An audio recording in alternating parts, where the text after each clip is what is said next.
Well, D's come a long way from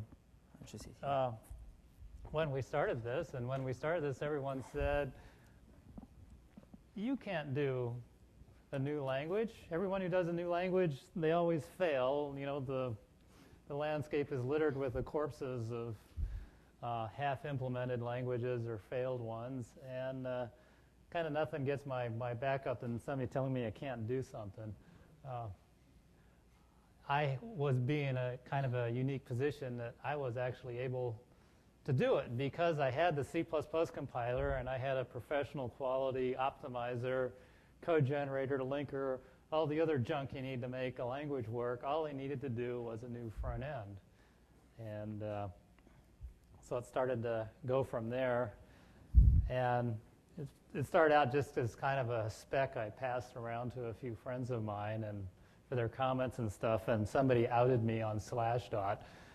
I thought, well, I guess I better turn this into a real product now that I've been outed. And kind of look what's happened. I mean, this is fantastic. Having a conference here with people coming in from all over the world. I mean, D's happening. It's here, and you guys are making it happen. And a lot of the key movers and shakers of D are here. And this is going to be a great conference. And I want to also thank Amazon for hosting this and putting this on and getting us the best room in the house at Amazon to have it. And I want to especially thank Brad, who did all the work to put together this conference. And Brad did the financing of it, too.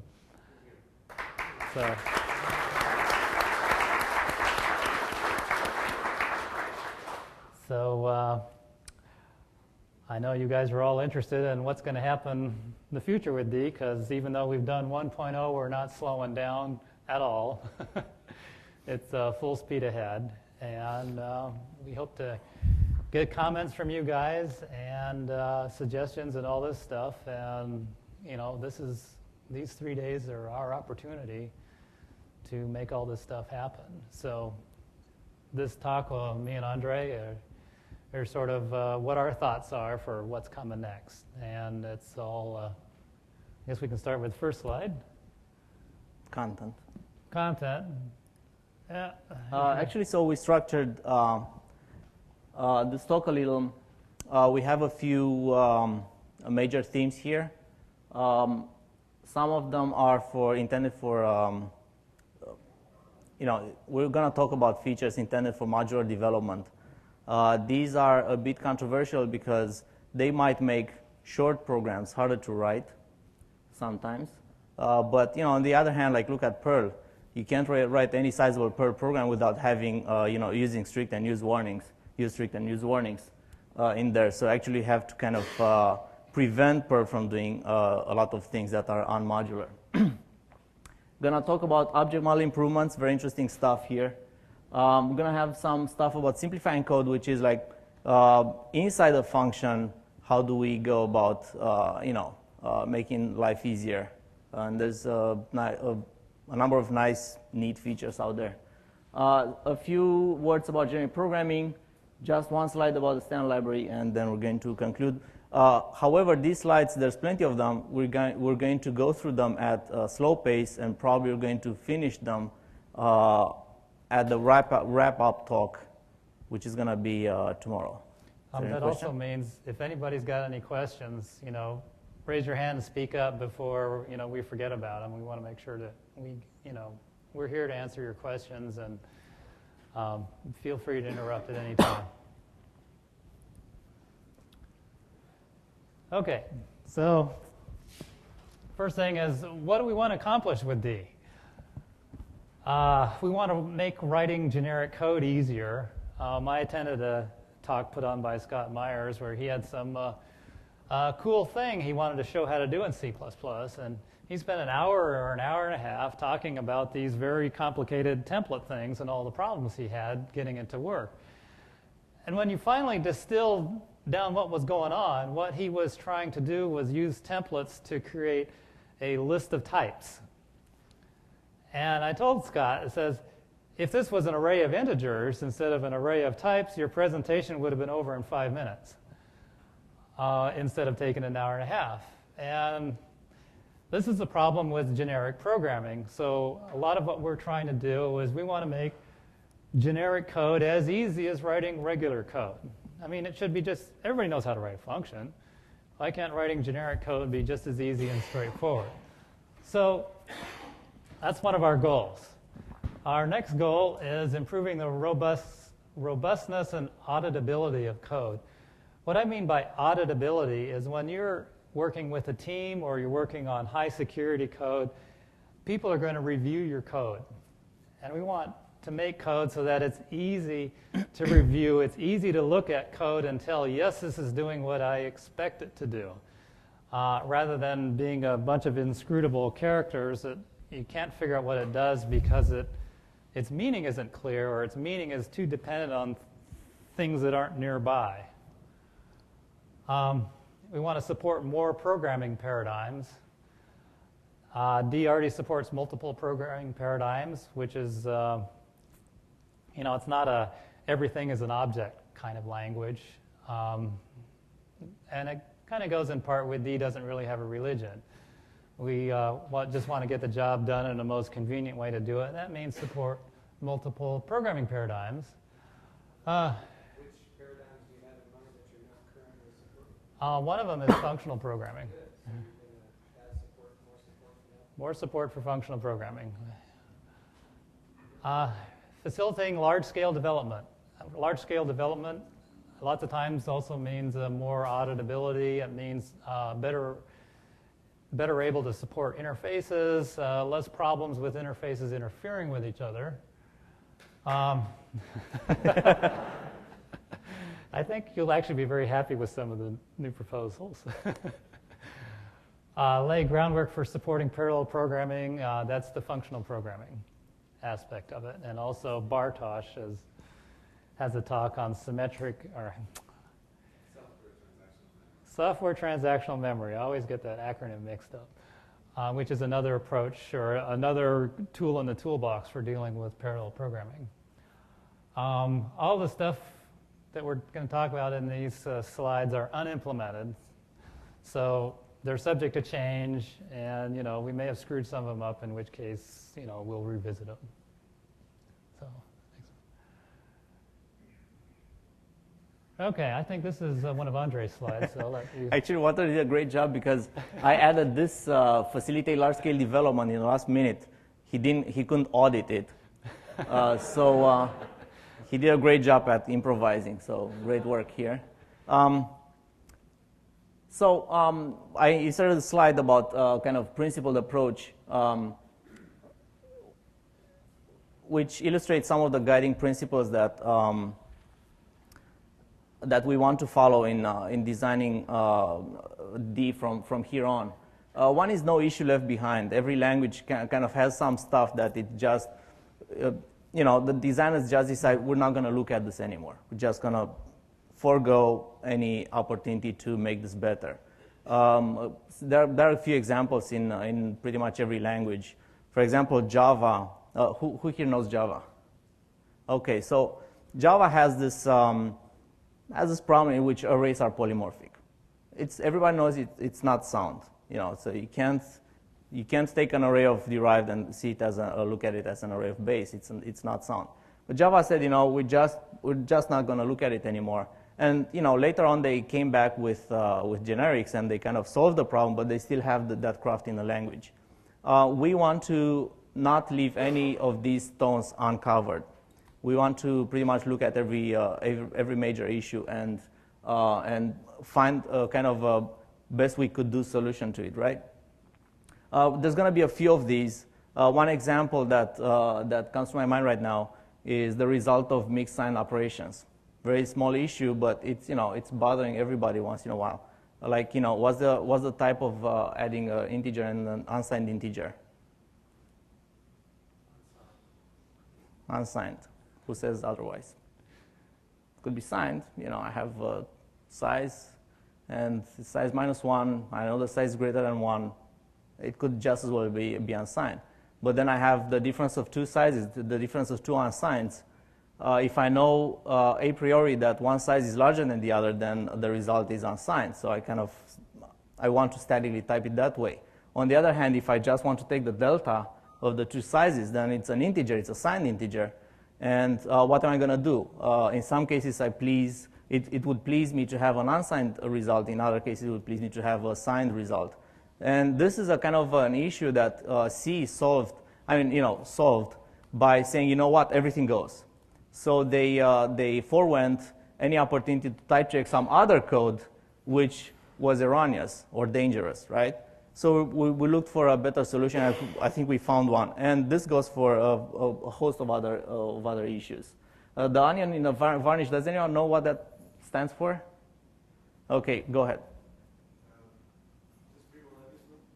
Huh? I think so, yes. Basically, this is the 20s and the 30s, and they make paint. And every time they make paint, so they always throw an onion into it.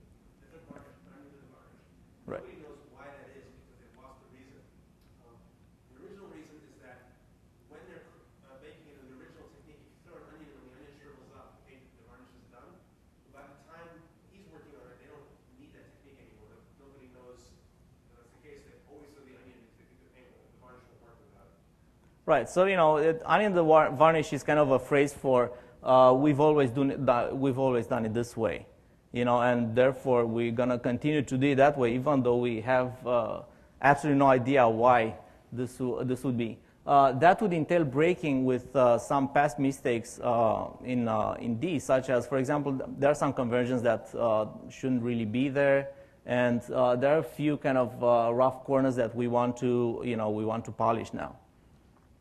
Avoid the what were we thinking question, which would be kind of, when we designed this feature, we didn't look carefully for all of the ripples that it would make into the rest of the language. So what we want to do is a very sound design in which when you design a feature, you're going to look at all of its implications, that to the extent of our abilities. All right. The rule of least astonishment means that if you learn a rule, the rule is generally applicable. It's not like there's a special case for every special case. Like in C++, your names are looked up in one way in a function, and in a template, the name lookup happens almost the same, but it's actually completely different, and it's always surprising people. In C++, parentheses, 99% of the time, the parentheses are only for grouping, except in one case, the parentheses change the semantic meaning of the parenthesized expression.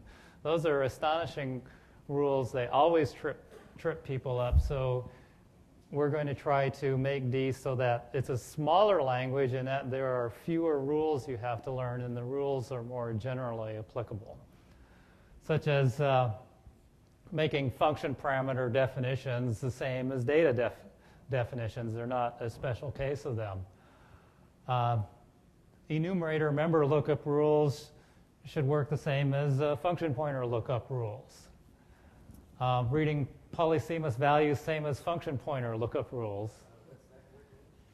It's going to come, it's slide 47. Now, here's the thing. Mixed signed and unsigned operation that I talked about just a minute ago, right, is going to return a polysemous value, which is, this could be an int or an unsigned int. And you're going to constrain it on the receiver side. So if you say int delta equals array1.size minus array2.size, okay, it's an int because it's polysemous. If you say unsigned, smaller size equals size minus 1, then it's going to be an unsigned. If you say auto, a equals the difference of two sizes, then that's going to be an error because you're not constraining the polysemous values on the receiver value on the receiver side. So this is going to kind of please everybody because the semantics is, you can get the expressiveness that you want without constraining people too much, and also without being too lax, because not every value is polysemous, only these kind of ambiguous operations. We tried to come up with a better word than polysemous, but couldn't think of one. I like it. Yes. Yes. This. I thought this was another case of you telling me an English word I've never heard of.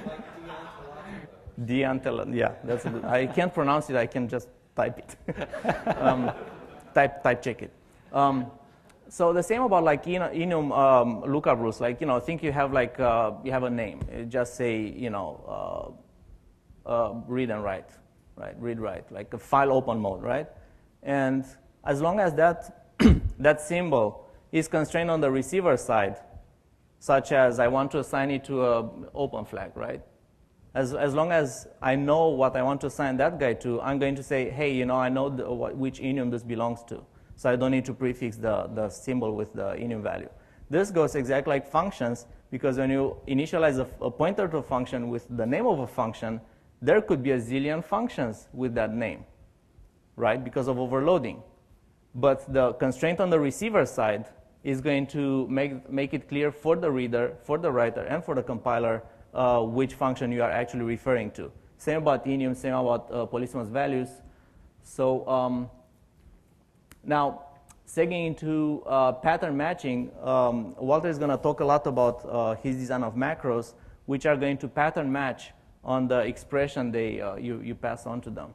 So you can write a macro that says, I'm going to specialize on pluses, A plus B. Anything that looks like an A plus B, give it to me, right? And the same name of the macro is going to be able to say, I'm going to specialize on multiplication. So anything that looks like A times B, give it to me. The macros have the same name. So you use only one symbol. And depending on what expression you pass, it's going to be pattern matched. Very nice, like in functional languages, it's going to be pattern matched and dispatched to the appropriate macro. Very powerful.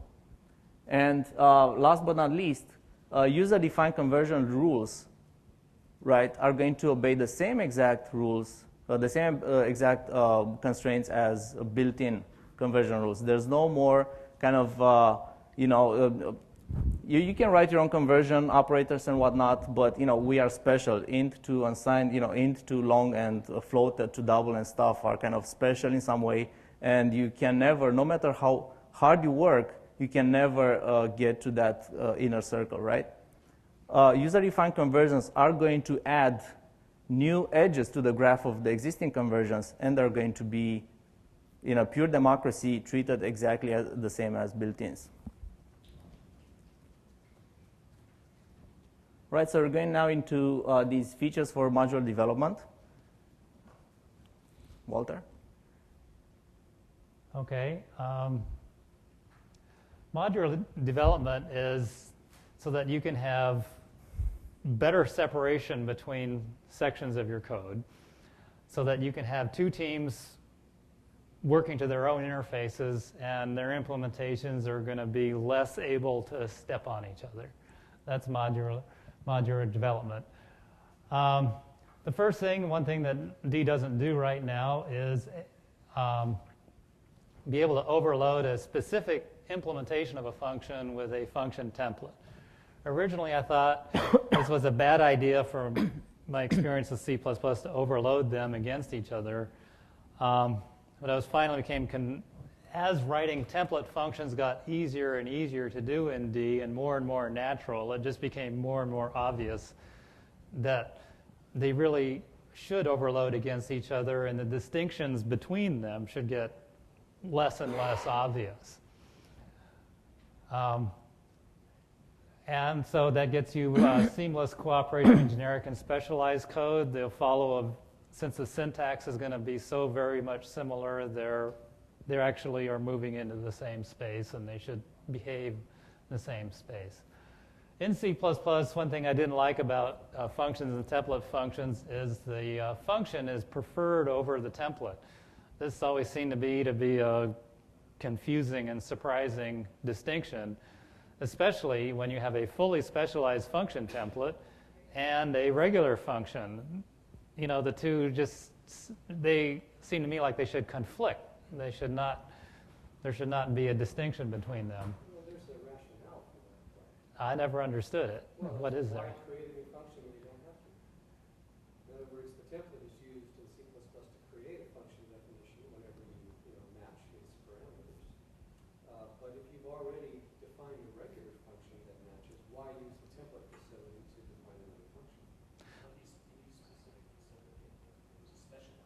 an explicitly specialized function. Oh, it was a template specialization. Yeah, an explicit, a fully specialized, Gotcha. or specialized one. For example, these two they never compete, Okay. right? So the functions will be overloadable against function templates. However, they will not be overloaded against macros because macros are fundamentally different. Macros will work on syntax trees, and you cannot semantically analyze the syntax trees before the macro expansion. With functions, you have to semantically analyze the arguments in order to match them against the functions. So it's a chicken and egg thing, and the only solution is you can't overload macros against functions because they handle the argument lists completely differently. Just to clarify, we're allowed to ask dumb questions, though. Yes? We'll have a quote on those. So the bottom line is you're saying that with the template specializations and the regular function definitions, if they come up doing the same thing for a particular T, it's an error. Yes. Okay. Instead of preferring one, it will be an error. Yeah, they're not allowed to compete, essentially, right? You can't hijack one with the other. Okay, the next thing is a uniform function call syntax, and this is something I resisted for a long time, and Andrei's been, beating on me with a clue by 4 about this for a while, and what finally convinced me was a rather eloquent piece written by Scott Myers about this. A.foo with args should be the same as foo of A, comma, args. Okay, this doesn't work properly. Okay. Okay, the reason for doing that is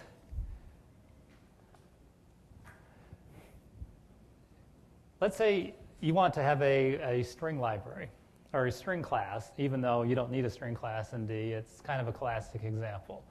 So I create a library with a string class in it, and then I add a bunch of member functions. Well, it turns out there's an awful lot of operations you can do on strings. And people want them to be sort of first-class members of that string class. So you, as a string class designer, start suffering from the kitchen sink problem. You start heaping every darned string function you can think of into that class because, sure enough, you're going to ship that class, and somebody's going to go, dagnabbit, I need string uppercase with special conditions and only work on the first 3 characters, and that should be part of the string class. So you wind up with these bloated up classes, when really all you should have in a class is the minimum necessary to manipulate the data of the string. So, yes, question. Yes, Kirk. Does it work the other way around? In other words, could you fully qualify a member function of the class as the instance and parameter of the function? We're not sure if we want to go that route yet. That's because we really haven't thought of all the implications. There's a lot of implications with function overloading with that, and we just haven't thought of them all yet. So a general rule we've adopted is if we don't know what a certain combination should do, we make it an error. Because then you can always go back, once you discover what it should be doing, you can turn off that error and make it do the right thing. Whereas if you just kind of throw some funky behavior in there that drops out, you get stuck with it. People start to like it. So yeah, turns out somebody will have based their entire project on that one thing. So it's best that if we don't know what something should do, we just make it an error until we figure out what it does. Maybe it would have been clearer in the slide to put 2 examples in reverse order. Right. So let me point out one detail here. This is mostly for psychological reasons. I've been fighting for a very long time, and I have the scars to prove it, that against this kind of inconsistent way of calling a function. There are languages that are object-oriented, have polymorphism, have multiple dispatch, and they call the functions the same way. Function name, parent, argument list parent. So, why all of a sudden we have this fancy kind of, object.function? Wow, it's all the object-oriented craze. So in the end, I kind of realized the thing that, some people like it. And you know what? I like it. I don't mind it. So once you get to the point of realizing that they're essentially equivalent, you kind of start thinking, then let me provide that to people. However, the more inconvenient thing, the function parents argument list, is kind of is the sounder one, because you're going to have a primitive set as members, and then you have a ton of utility functions as separate packages. And that's great because they don't enjoy special access, right? That's actually on the next slide. Yeah. Yes. Okay, great.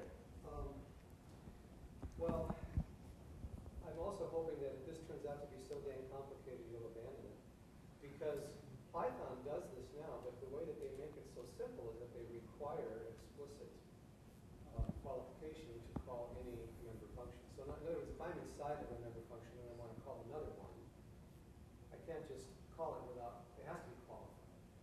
Because they do this. And the reason, one of the nice things about doing this is that you can add, just like you say, you can add a member function to anything. You can create a function as if it were a standalone function and then now add it to a Python class, and all of a sudden it becomes a method because the first argument is interpreted as self, as the actual object itself. But the way that they keep that simple, as I said, is that any unqualified name will never call a member function. It's always looked at globally. Yeah, I think It's something to think about. It sounds like this could be really complicated. this is what we plan to do. So this is what the plan is right now, exactly what you said. In essence, you can add new global functions that are going to be treated as, they're going to be callable as member functions, but not vice versa. Because so there is a difference here that kind of finally,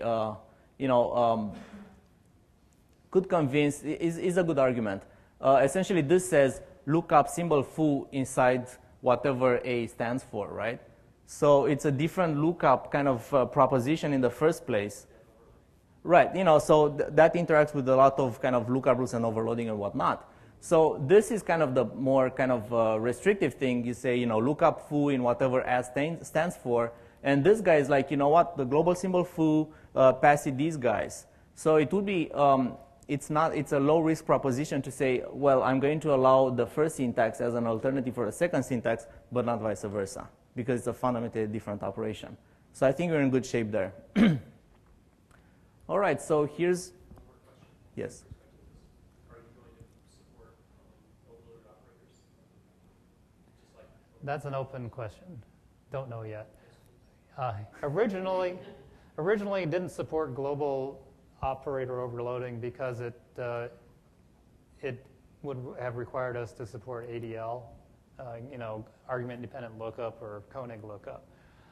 With a bunch of this stuff in here, it may open the door to overloading global operators. We just haven't looked into yet if we can do that. But if we can do it, if it works without doing ADL, we're going to stick it in.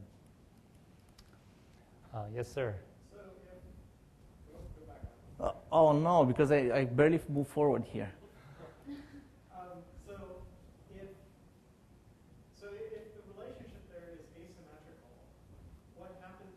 Are you allowed to define both? Okay. Yes, you can do both, and if they both work, you'll get an error. Yeah. And here's the rationale for that. Very easy. So the global function could be defined in a whole unrelated module, right? And the overriding rule is you never allow the import of a module change a decision on what function is going to be called. So I comment out a module, compiles, calls some function. I uncomment the module, compiles, another function gets called. So we never allow that. So as long as foo would have disjoint, completely disjoint sets of arguments, it's going to work. As long as they could, there's going to be as thin as a sliver, right? A superposition, that's not going to work anymore. Let me try again. All right.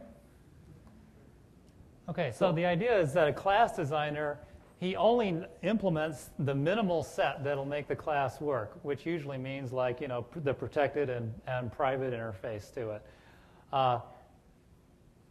With the idea that any functions that only need to access the public interface of a class shouldn't actually be defined in that class. They should be outside of the class. The rule of least privilege, right? It works in security too. Okay, so that means that if one person designs a matrix class, another person who's completely unrelated to him can extend the matrix class without having to edit his files. So he can like support eigenvectors or eigenvalues, and it can be added on. And to the guy using it, he imports matrix from this guy, he imports the eigen extension from the other guy, and he can use member functions just as if they were part of the original matrix class. The difference, though, is that all of the eigens functions are going to be public in effect. Yes. Yes. And they will only use the public interface of the matrix class. That's right. Yeah. And that's good because everything that has access to the privates of the class is going to be confined in that class's file. So that's the way it should be, really. But that's going to change how people would walk to find a matrix class. Yes. Right. It will actually make it easier to define a matrix class because you won't have to sit there and rack your brain thinking of every possible matrix function so that you can stick it in there. You might find yourself having to make public things that otherwise you would have left protected or private. Yes. There might be some pressure that way. Yes? Well, let me point out that any matrix class, any properly implemented matrix class, you should be able to write a function that does eigenvectors on it. If you can't, then that's a poorly implemented matrix class. So it seems like Yeah, there's always, as but long as those member functions are sort of logically defined, it shouldn't really put too much pressure on it. it always depends. Like, you know, you can imagine situations like, for example, what if I want to save the matrix on a disk in the absolutely most efficient manner? Maybe it doesn't provide me the appropriate pointer access. It doesn't give me the pointer to a row so I can just grab the row and slam it onto the disk. So, you know, there's going to be some pressure, but I think we're doing the right thing here. I think it's more about modular programming. I don't want to rewrite a class that I found someone else wrote. Right. I want to extend it. Right. It's not that I chose to design it poorly. It's just that I have wanted to extend the Java string class before. Right. I can't. You can't. Yeah. And there's nothing to prevent you from doing it the old way too. That's right. Right. So two things. Note that the free functions, they can't be virtual functions. Okay? They can only be, they're not polymorphic. So that's one restriction. And the other one is they can only access the public interface. So there's a difference between these two. The polymorphic thing is more of a kind of engineering decision. It's very hard to do it practically. Right? The second thing is we believe this is the right thing to do, the proper protection. The non-polymorphism of added functions could be useful, but from an engineering standpoint, it's very hard to implement. It's very hard to write a class and the compiler doesn't know whether the V table is done yet. So they would have to prepare to add later on functions to the V table. So that's very impractical. So I guess we're in a good spot of the design space here. Yes. So does that mean that if you have some class B that's derived from class A, and in a separate module or in separate modules, you make functions defined with their first arguments, one of them having A and one of them having B, and you have an object of the class, an object which is either from class A or class B, you don't really know, but it's in A. Right. If you call that, will it be ambiguous and error? It's just going to be monomorphic dispatch. They're going to take the static type, look at it, it goes to this guy. Simple as that. Okay, let me try to move forward. Okay. Oh, okay, we've been here. So Scott Meyer said, highly recommended article, How Non-Member Functions Improve Encapsulation, makes the point that, you know what, when you define a class, best define it at the minimum possible, and then just define whatever other utility functions in terms of the primitive functions that you define in the class. Unfortunately, this is not possible in C++, for example, and in today's D, but with a uniform syntax, uniform call syntax. But with this addition, we hope to make this a reality, and people would be able to design programs that way. Okay, overload sets. Let's say, and this comes up all the time on the news group, and we finally found, Andrei found a way to deal with it. Let's say you have a module A, and in there I define a bunch of functions called foo. One takes, one takes an int, one takes a long, whatever, and somebody else working on another package completely independently also defines a function called foo. Now the third person, let's say module C, imports a feature from this guy's library, imports a feature from that guy's library. All of a sudden, when he uses foo, you get an error because foo is ambiguous. It's defined in both modules, and right now you have to explicitly qualify which foo you're talking about. Now, the reason I did this originally is to avoid the hijacking problem.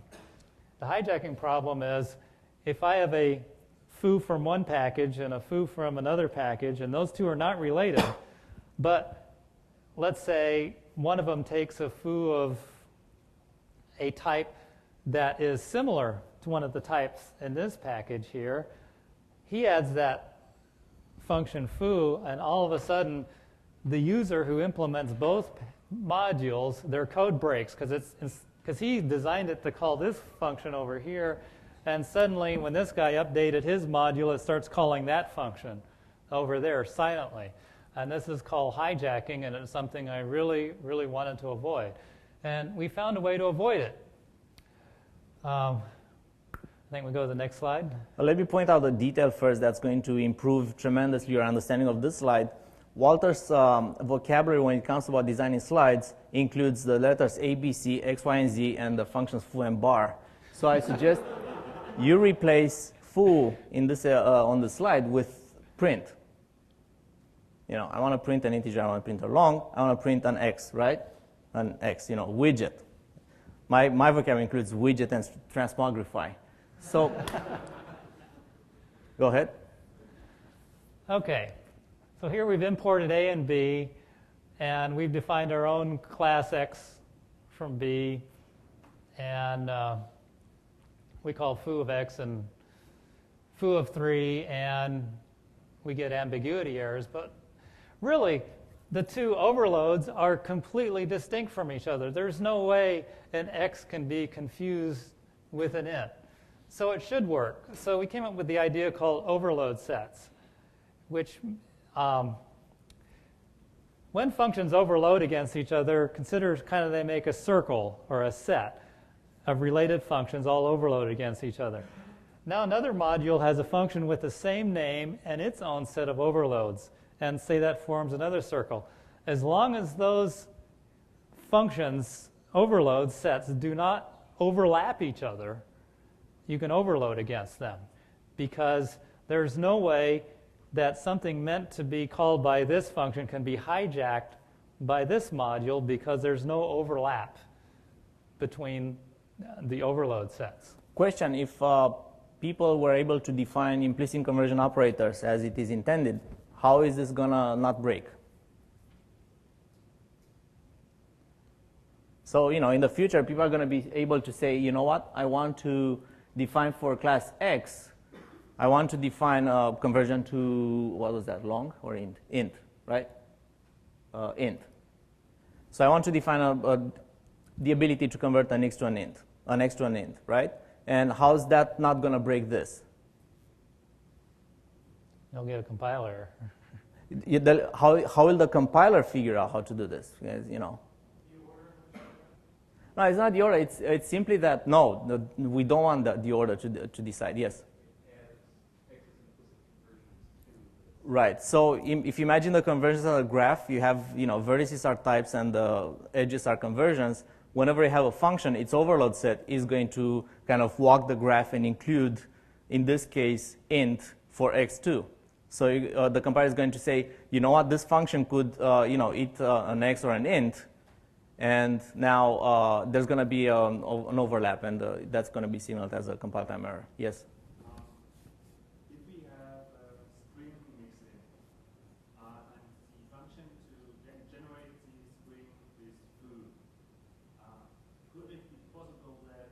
who use different overloads before and after mixing?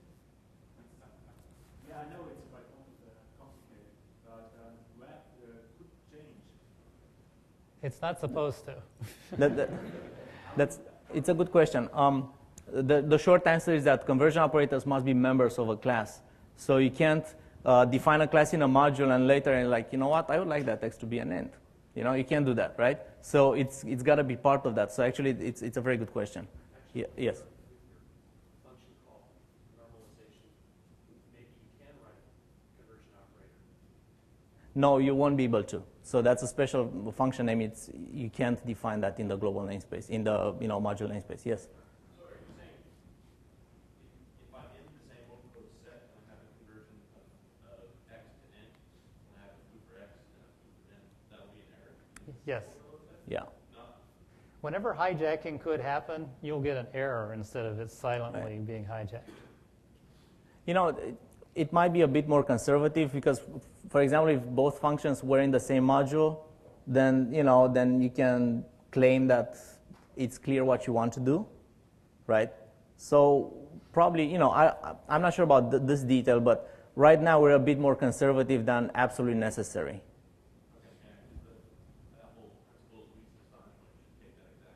Right. Right.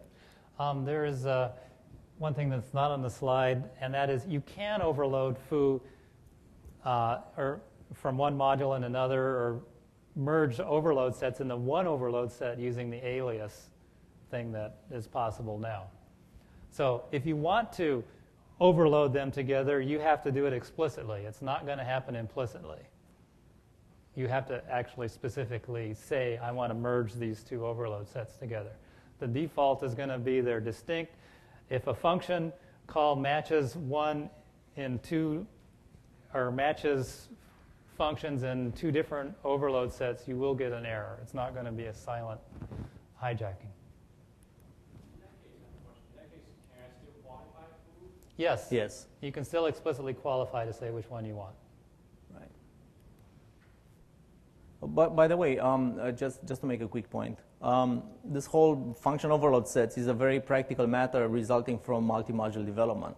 It's one of those things. You want to define like container library or whatnot, and you would please to print containers or to push things to containers or to look at the front of the container. So you would like a small and clear, nomenclature for the names of the functions of the primitives.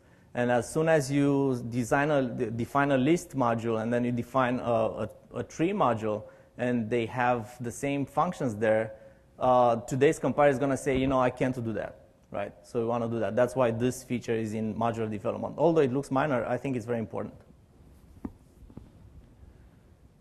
Okay, so if there's a match in A and a match in B, even if the match there's a clear preference, one is a better match than the other, it's still an error. The overload sets have to be completely distinct in order for it to pass the compiler. In other words, the overload sets need to be disjoint, and the rationale we talked about is never allow somebody over here to write a function that screws up your import of these set of functions over here. And it basically saves you don't have to keep coming up with what you think are unique function names so you don't screw somebody else up. I think Scott had a good point over there. Principle of least astonishment would be for you to match on X and not a conversion of X to something else. Well, that would be, currently, I think we're going to err on the side of conservatism with that, saying they have to be completely disjoint. We're not going to accept that one that's, it's a better match, but we're not going to accept it. It's going to be next year. I have the next year slides, but if you want to look. Okay, I think this gentleman was next. So you said that with the alias method, you will be able to merge overlapping. Yes. But and which will allow, for lack of a better word, hijacking. But which version of the overload wins between two classes? The one that's a better match. If they're equal, it's an error, as it is now. And But I wanted explicitly allow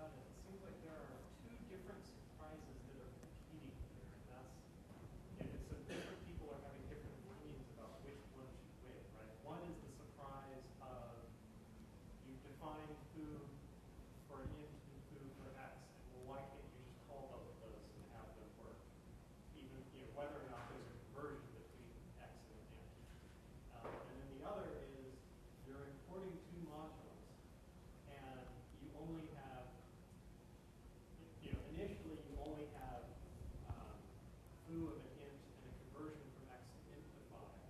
And then somebody in one of those modules later then goes in and also defines foo of X.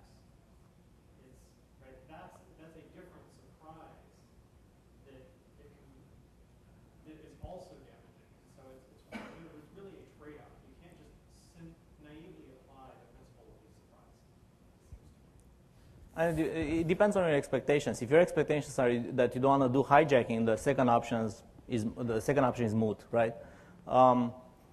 I believe that on first sight, it looks that it's sound to allow such competing definitions in the same module.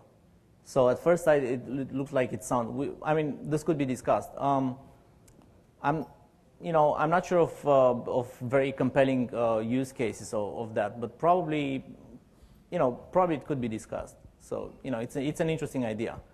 So within the same module, there's no special, there's nothing that prevents us from saying, you know what, if you have foo of X, foo of int, X goes to int, just grab the more specialized one.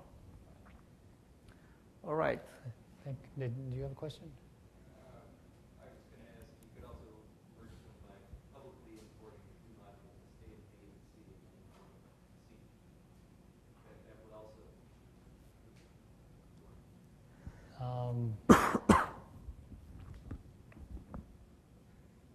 I'd rather that if you want to overload them, that you explicitly say, I want to merge these two overload sets using the alias. That way, you're taking responsibility for it. What happened if you did publicly import two modules? Whether they're public or not, I don't think has anything to do with it. You publicly import A and B into C, and then you import C. Oh, I see. Yeah, they would be still distinct overload sets. And the C wanted them to look to the importer C as one common one. C can do the merge with an alias. So it would be up to the C's designer to make that decision. Okay, you want to handle no throws? Okay, so in short, Java does static checking of exception specifications. C++ does some sort of mixed static and dynamic check of exception specifications. Nobody uses them. And people hate both, right? So we're looking for a while at making the situation better, and we reached the conclusion that it's good to be able to make a binary decision about the function. This function might propagate an error versus this function never throws an exception, right? Yes? Well, we have cases like memory is exhausted. So those are exceptions too, and they can occur in every function. Okay, Deal with those. memory, this is a very good question. So it's the second great question you ask. So memory exhaustion means even the stack is at risk. And D today does not check the call stack. So when your memory is exhausted, when memory is exhausted, you can assume that your stack is exhausted. And as of today's D, there is a no quarters approach to that. There's no prisoners taken. You're gonna your program's gonna crash real bad, right? So with that said, it would be nice to handle cases in which memory is exhausted in a nice manner. And heap is very easy to check because you can have operator new. I mean, operator new does throw an exception, and any function that claims to be no throw and calls new is going to have to handle the error themselves, right? So that can be statically checked, right? So we're in good shape as much as we can with the unchecked stack. Oops. Thank you. I got too excited. Oh, what am I doing backwards. here? Okay, I got really excited. Oh, okay. So in essence, this no-throw specification has been shown to be in C++ very important for designing safe code. Like, it's very good to whenever you do kind of an object transaction, you kind of do your whatever you want to do on the side, and in the end, you're going to kind of commit the operation. You're going to say, you know what, I've done everything that was at risk of throwing an exception, beforehand, and now I'm going to do either I'm going to swap some pointers, do some commit operation that's going to say, I'm done with my hard work, and now I can, the world can see my, the results of my labor, right? So this is a very useful idiom in C++, very safe, very powerful. However, in C++, it's a matter of convention. You can't really do that because you don't know which functions might throw and which functions are not going to throw, right? So it's a convention. It's like swap for primitive types is no throw. Swap for STL container types is no throw. Swap should be no throw for your types. You should take care of that. So it's a matter of convention. Yes. And that no throw is all exceptions. You can't say no throw not correct that exception. Yeah. So it's a binary. Again, it's a binary. It's a bit, and that's I think is a good thing because a statute can't be partially equestrian, right? You can't say, oh, I'm going to not throw except for these guys, which I'm going to sleep under the rug. You don't want that. You want to guarantee that you're never going to throw, right? Let me ask a question quick. How many people here know C++? Okay. Because, I just wanted to make sure that, the vocabulary is common. So given that was very useful in C++, and given that C++ never checks for that statically, for example, in C++, you can say a function throw nothing, and that's going to be actually dynamically checked. And to everybody's surprise, a function that says throw nothing could throw, which is kind of odd. So anyhow, this is going to be statically checked. So if you have a function that calls a function that might throw and you want to claim it's no throw, you are going to have to put a try and catch in there, which occasionally might be annoying because you might know that this particular call is never going to throw. So this might be annoying. Yes?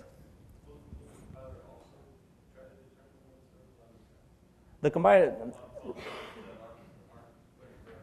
that's a great question. If it did that, so you write the function and the compiler adds the tag no throw or not. You know what? That's the path to hell because hell by the name of interprocedural analysis. Because what's going to happen is that, let's say I write a function, and I write another function that calls this function, right? I define foo in Walter's slide language, and then I have bar that calls foo, right? And then the compiler sees bar, and then let's say I make the claim bar is pure, is no throw, right? I say bar is no throw. Check that for me. So now the compiler would have to go through the body of bar, check that, which is fine because I'm in bar, I'm compiling bar, but now the compiler will have to, it's going to see the call to foo, and it's going to have to check the body of foo to see if that's pure. So compiling the body of bar is going to entail compiling the body of foo, right? And if bar calls a number of functions, let's call them foo1, foo2, foo3, right? So if the bar is going to call a number of functions, then all of a sudden I have a lot of functions to type check. And if those functions in turn call other functions, you see where I'm going to hell, right? So, yeah, so what we want to do is like allow the user to tag the functions as no throw, check that, and record that. I want to amplify that a little bit. If the compiler is automatically tagging functions as no throw by looking at the bodies, then your function's interface is not listed in the function declaration. And it becomes a hidden thing. And I think that's just bad for modular design, for code auditability or whatever. There should be I'm all for inferring things. I think they work great inside of a function. But a function should be an interface that spells out the complete interface, not part of the interface. It should be the whole thing. You should be able to just look at the function's interface and see how it's used and see what its effects are. You should not have to examine the body of the function to do it. So I feel kind of strongly about that. So questions? Kirk? How does this interact at all with declaring function external C? Well, C functions don't throw exceptions. Right. That's it. Case closed.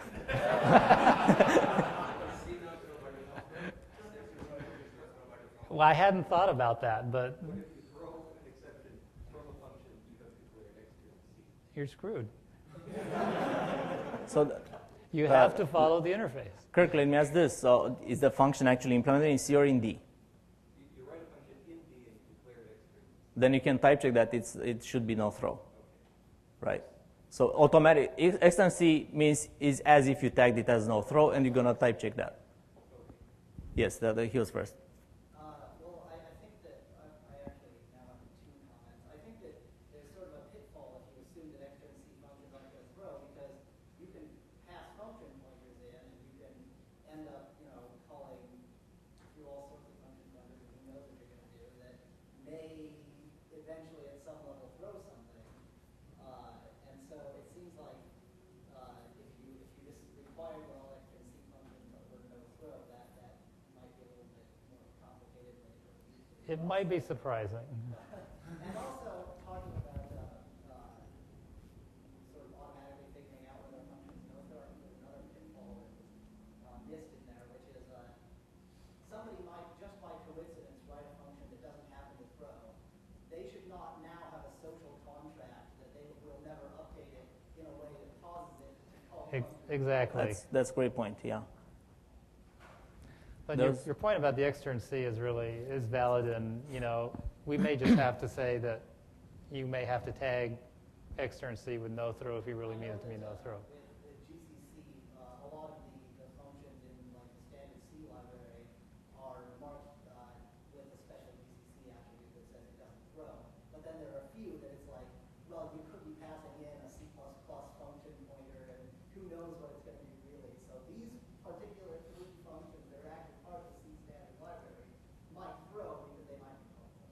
And I think that's a real good point. There's an example.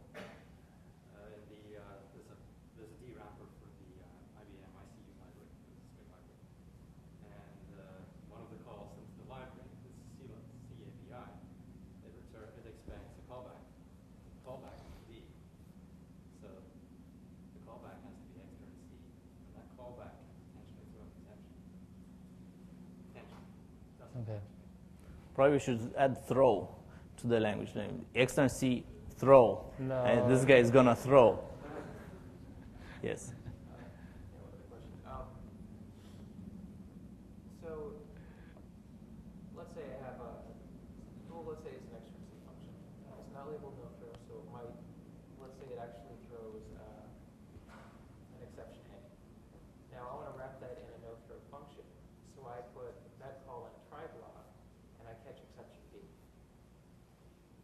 What's the compiler going to do in that case? It doesn't necessarily know what I'm throwing, but I have it wrapped in a try block, so it thinks that I know. So okay. So let me make sure I understand. So you have function foo that might engender exception A Yes. only, and then I have function bar that's going to call foo. Also, function bar is labeled no throw. Function bar is labeled no throw. Yes, and it's catching exception, or what is it catching? It's catching a different exception. Say we Kind of. screwed up and Oh, that's gonna not type check. right. So you're gonna have to. Have a function labeled no throw that may actually throw. Yeah, no, that's a great point. A no throw function must catch exception. Period. Because otherwise you can't prove anything. But that's a very good point. So it comes together with the I don't know exactly what exceptions might come if you don't say no throw. It means you can throw exception or anything transitively derived from it, right? So you're going to have to catch exception if you call any function that's no throw. And that kind of solves the case in a conservative manner. Right. And you're going to have to catch all exceptions, not just exceptions of a certain type. Right. So the converse of that is if a no-throw function only invokes functions that are also no-throw, it will not be required to be a tri-dimensional. That is correct. There's another question. Yeah. The calling convention should change between the functions that use throw and no throw, No. because in some cases we could save some instructions. I haven't thought about that. My inclination is the calling convention shouldn't change, but I haven't. That's my 2-second thought on the matter. It's a great point. Yeah. So as an application developer, I just didn't want to use no-throw at all. Would that be possible? Yes, Sure. you can ignore it completely. Yeah. And actually, if any library you use is going to use no-throw, that's not going to stand in your way in any way.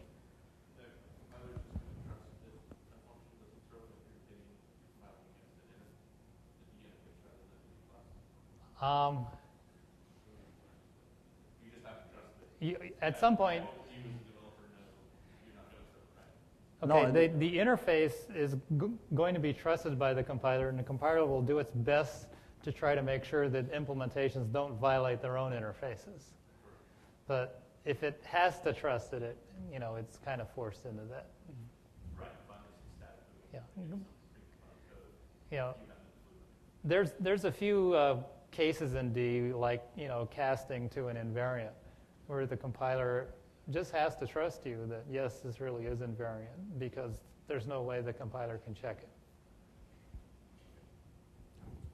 Yes, sir. Well, I think when you get right down to it, you got to trust the program, because if all else fails, you got to write some assembly that manually throws. Right. You can't catch all that. Right. Yeah. Well, it's not Java, where Java makes an explicit thing that they're going to close all the doors. I mean, it's a systems programming language, so if you don't put no throw, it's going to work fine. If you put on no throw, you made some extra effort, and when you make the extra effort, you got to take responsibility for what's happening. And that's kind of a general philosophy. And in C++, it's the other way around. In C++, if you do the straightforward thing, it's full of holes and gotchas. If you want the safe thing, you have to do a lot of extra work. And D kind of reverses the whole thing, whereas if you want the safe thing, you just write the straightforward code. And if you want the advanced things that get you into trouble, you have to do extra work to get it. And that's kind of the fundamental part. You have to add no throw, and then you are expected to do what's necessary to make it no throw. You lost your line. You lost sound. Yeah. That's fine. I'll talk. Just shut it off. Yeah. I'm an applications programmer, so I agree with what they wanted to ask a stupid question. I spent all the time figuring out all these methods are no throw. There's some payback. What I assume it's some sort of. Great. That goes back to the introduction of the slide, which was there is a very useful idiom in C++, which is in essence, you as an application developer would want to write a function that leaves the system in a consistent state no matter what it does. Okay? And if that function you can make sure that function does the work on the side, such as manipulating memory, opening files, doing stuff, right? And in case anything fails, the system is going to remain unchanged. Then you can be happy that you're doing the right thing, right?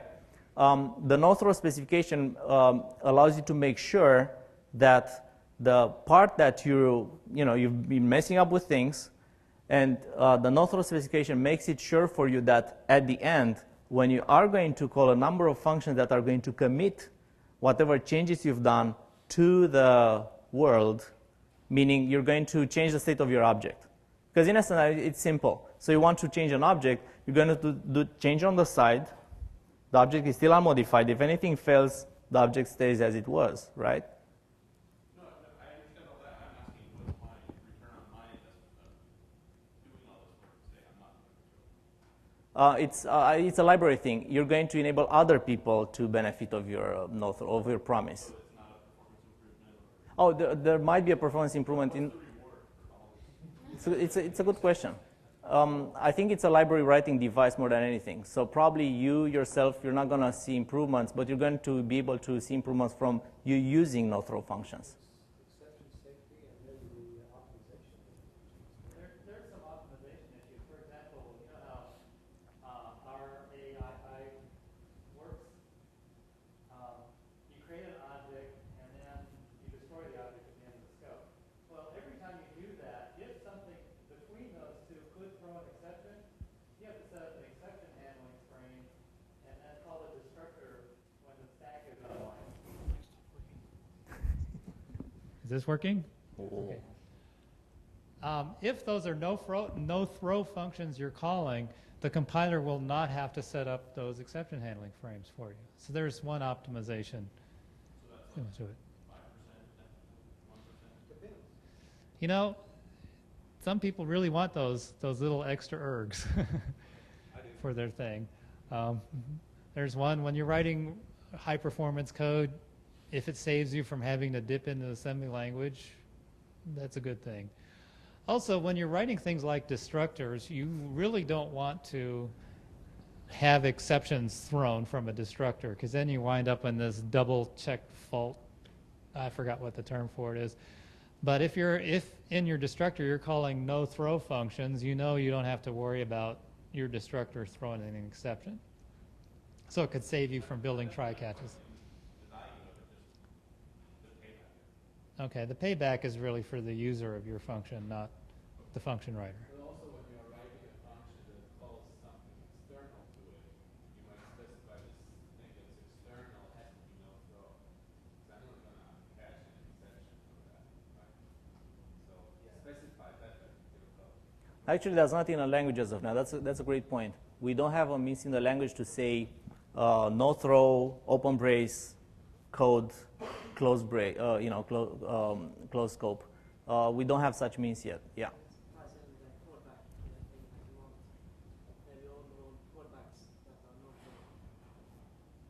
Yeah, the yeah, no-throw that's would a be great part of the function signature and part of its type. So yes, you can specify for a function pointer that it would have to be a no-throw. I'd also just like to point out that as an application developer, you're probably not going to have very many opportunities to mark functions no throw, because odds are you're going to want to let exceptions propagate up to some top level where you can report it from one place. Oh, no, totally. Yeah. I was just saying, I suck in an application developer, so I didn't Yeah. necessarily understand the language. So no throw would be reserved for a small number of primitives. It's not. It's something that is going to restrict the code. It's going to disable some programs from compiling, not enable extra programs from compiling. I think the screensaver kicked in. And I'm doing stuff here. Just kick the computer. Okay.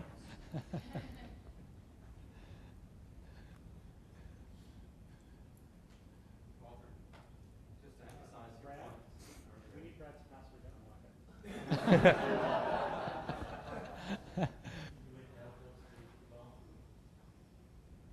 Brad left. Okay. Well, we have a laser. Try typing. Try typing Brad's name in. Yeah, Brad. 1, 2, 3, 4. 1, 2, 3, 4. Yeah, or QWERTY. Yeah. Just to emphasize your point from earlier, a little known fact that classes instantiated on the stack as scope class, or whatever it might be, does inject try-catch into the code state. For classes being allocated on the stack, you're trying to avoid overhead, so it makes sense to try to avoid having try-catch in there as well. The try-catch is currently there, and as I recall, to clean up potentially upper monitors being instantiated inside the object. That's right. So this would be a case whereby you could sidestep try-catch if everything was a no-throw inside the function call. Yes. Although probably initial implementation, the compiler won't do such optimizations, but it opens the door for them.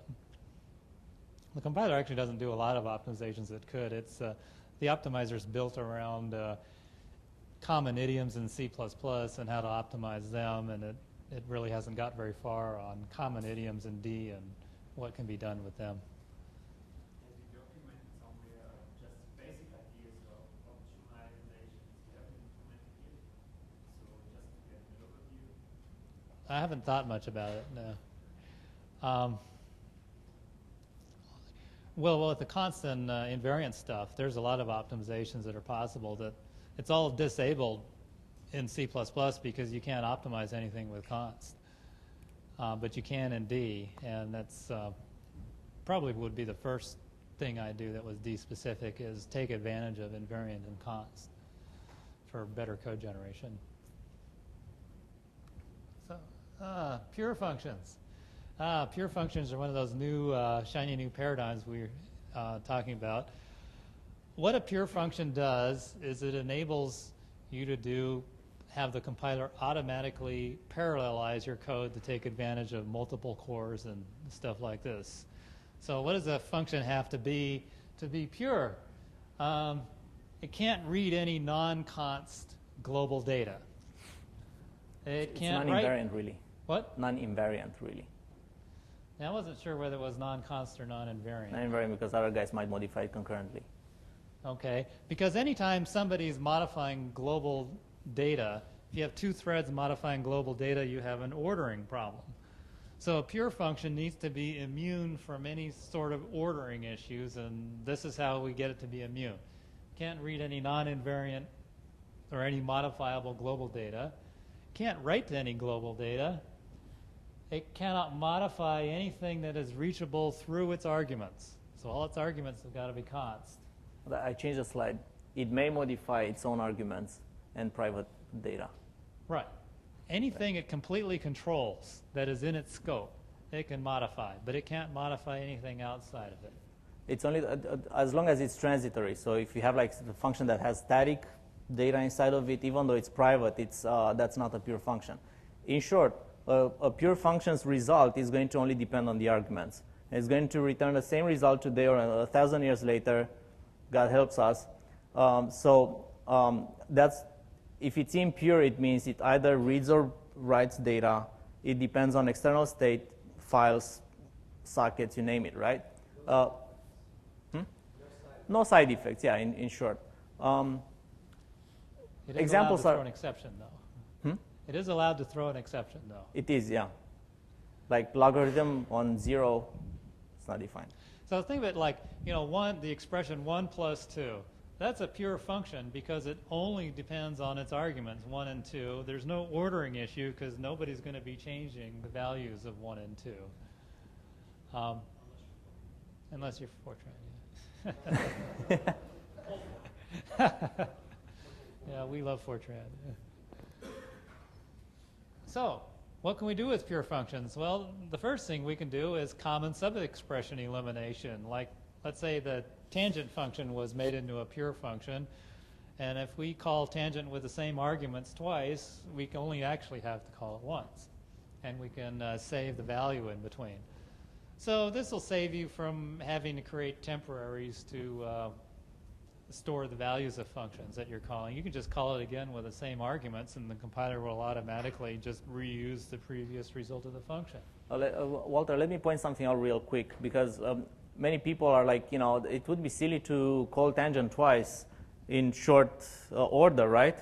Who would be so stupid as to do that? No, hold on. It's who? Exactly. So that's a great point. So it turns out these stupid situations arise from other transformations doing great things. And this optimization ordering issue is kind of an unsolved problem as of now. And in essence, you want to, for example, inline stuff, right?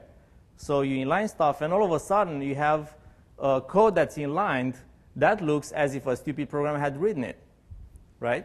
It calls the same function multiple times with the same arguments, and so on, right? So the issue here is that it's not that the user, the programmer is going to write such code. It is more that actually the other compiler transformations and optimizations are going to generate code that is going to be a low ball for this kind of optimization. Okay, I'm not sure what memoized and tabulated means. Memoized means you remember the arguments of the function and in a hash. You remember the arguments as a tuple in a hash, and next time you call the function, it's just going to return the value of the hash, right? Because, again, the result of the function only depends on the argument's values. So that's what memoizing does. Memoizing is absolutely important in all dynamic programming algorithms. So it's very convenient to say, this function, in order for me to be able to memorize it, must be pure. Yes? Memorizing is only going to happen. It's memoizing, by the way. It's not a typo. Yeah. Just at compile time, not at runtime, or are you planning to use it at runtime too? It's a runtime thing. Common sub-expression is the same thing happening at compile time, as memoizing is doing it at runtime. like if you memorize Fibonacci, like the classic example, if you memorize Fibonacci, it's going to take like linear time to compute any Fibonacci, right? If you don't memorize, it's going to take exponential time. So it's very useful. Tabulating means I want to pre-compute, and this is where the compile time stuff comes in. I want to pre-compute logarithm values in a table and then return entries in the table whenever people call log, right? That's a very well-known optimization that you may want to do. The sole condition for being able to tabulate a function, it must be pure, right? For the one thing to point out is the compiler can do compile time function evaluation. Those functions have to be pure, right, in order to work. Right. So we're already using pure functions implicitly. Pure functions can be reordered and scheduled by the compiler. For example, a pure function doesn't actually have to be evaluated until its result is needed. So it can be lazily evaluated, which means it can also be automatically parallelized. If you have lightweight threads working on your system and you have a sequence of a bunch of calls to pure functions, you can shove each of those function calls off to different threads, and the threads will be executed in parallel, and then the results collate. And the neat thing is multi-threaded programming is inherently impossible for or even the best programmers to do correctly. And with pure functions, you don't have to think about it. The compiler is going to do it for you automatically. So you plug in more cores, you don't have to rewrite your code, you don't have to put synchronization primitives in there, you don't have to think about it, it's just going to run faster. And so I really think it doesn't solve every problem with multi-thread programming, and Bartosz has a great talk about how to solve another whole set of problems in multi-threaded programming, but it does solve some very important problems with it, and some computer languages like Erlang are completely functional, and their sole purpose for existing is to be able to easily write parallel executing code, and we're going to get that for D without having to learn another language. You can just stick with D and get the benefits. Are you going to tag a function? Yeah. Yeah. The pure is going to become a keyword, so don't use that for any of your variable names. But you'll be able to tag it, just like with no-throw, you'll be able to tag it as being pure, and the compiler will enforce it as much as it can. What do you mean as much as it can? Well, being a systems language, you can cheat. Okay, let's not have that discussion now. All right, so next few features which we're going to go over in the 2.5 minutes that are left are about object model improvement. So again, this deck of slides, we don't plan to go through it today. We're going to continue tomorrow from where we left. It might be a good time to stop, actually, but this is trick science, so I'm going to, let's use the 2 minutes that are left, okay? Okay, we'll start talking really fast. Yes, I can't. I'll talk in Romanian if you want. Okay, so first member on the list, we want to give structs what belongs to the structs, which is proper constructors and proper semantics for them. And the interesting tidbit of information here is that, let's say you decide at some point to define the way the structures are being copied around in memory, right? Like, you want to pass a struct as an argument to a function. Today, there's a bit copy going on. What you want to do is to have a word in what's going on, right? In C++, if you want to decide that, you're going to have to write all the member assignments and stuff, right? And do some extra work, possibly, right? The nice thing that we plan to do in D is to do that implicitly and have the user define OP copy as an extra after that implicit member-wise copy. I guess I want to emphasize that structure copies are always going to be bitwise in D. They're not going to be, you're not going to be able to scramble things with the copy constructor. The OP copy is sort of, okay, I've done the bitwise copy, now I want to tweak it. So it's going to be called as an afterthought. But it's still your basic bitwise is going to happen before the op copy gets a hold of it. Well, we didn't talk about this, but in essence, it's member-wise because other members might define their own OP copy, which must be called automatically. Well, the OP copy is going to be. Yeah, I'm talking about transitive calls. Like have struct has members, each member has an OP copy. The implicitly, everybody's going to be OP copied before your OP copy is going to enter in vigor. That's true. That's right. Right. But still, the first thing that happens is going to be a bitwise copy. Yeah. So the intent here is to kind of reduce the burden on the programmer because they don't. Most of the time, programmers are going to want to do some extra work in addition to the bitwise copy. So that's going to be implicit, and it's going to kind of save you maintenance work. Whenever you add members to a struct, you don't have to go to the OP copy and add those copies too, which is what happens in C++. Very unmaintainable. Constructors are like top unmaintainable functions. It's also inefficient because doing a bit blit is a lot faster than doing a member-wise copy. And if you just want to, turn a screw a half turn after you've done the bit copy, it's much more efficient to do this than to have to, I can't do the bit copy, I've got to do member-wise copy, which C++ is stuck with doing. In retrospect, it's kind of interesting that we don't have a C++ idiom where the copy constructor, the first thing you do is a mem copy. Right. Ooh, I didn't hear of that idiom.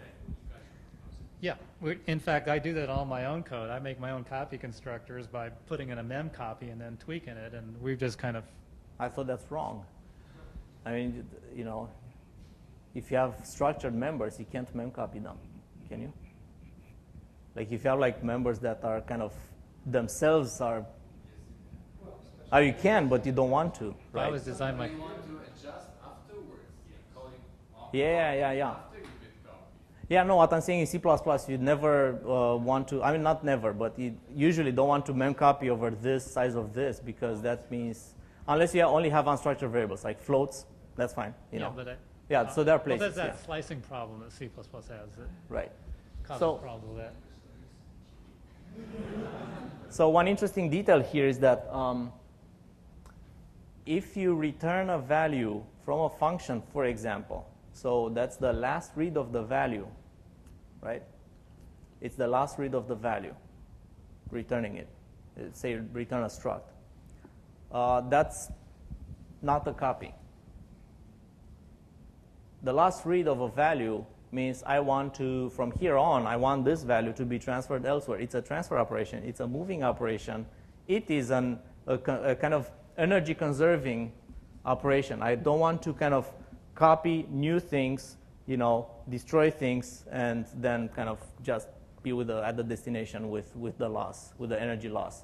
So that's kind of, it's the return value optimization, but it's more than that. In essence, any last read of a value is going to be considered not a copy operation. It's a move operation, which is fundamentally simpler, kind of low calorie kind of thing, right? Yes. Yeah, so in essence, it's like this. So, I have this example, like we've solved teleporting, we have teleporting, we create a new guy at the destination, and we shot the original. That's not going to catch with clients. People are not going to like that kind of teleportation, right? So what we want to is to eliminate the creating the guy and the shooting the guy. We just want to move the guy, right?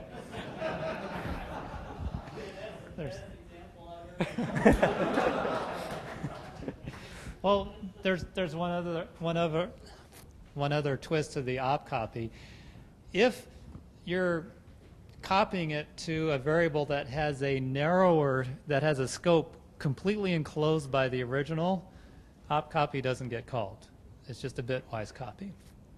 That will help reference counting a lot. It doesn't work for all cases. For example, if you want pure value semantics for a struct. So this area is kind of under development right now, but we have high hopes that we are very close to a very good sound solution. Now, what it does is enables reference counting to be far more efficient than is possible in C++. As someone who plays a lot with Python API, which you must manually reference count, this is very good. Yeah. So reference counting should be a snap and much more efficient than in many other languages of today, including C++ actually, with this approach. So we're very hopeful that this is going to kind of solve the kind of cross the last T in the language, because as of today, it does not have the ability to reference count resources so that you can destroy them timely. So we're very hopeful about that. You can do it manually. You can do it manually, yeah. It But does have the automatic means, yeah. It's just not automatic. Well, I think we should stop here. All right. Well, thanks much, and I guess we'll seg into the next thing. Which is lunch. Here in the hall is sandwich making. We had bread, food, cheese, chips, et cetera, et cetera.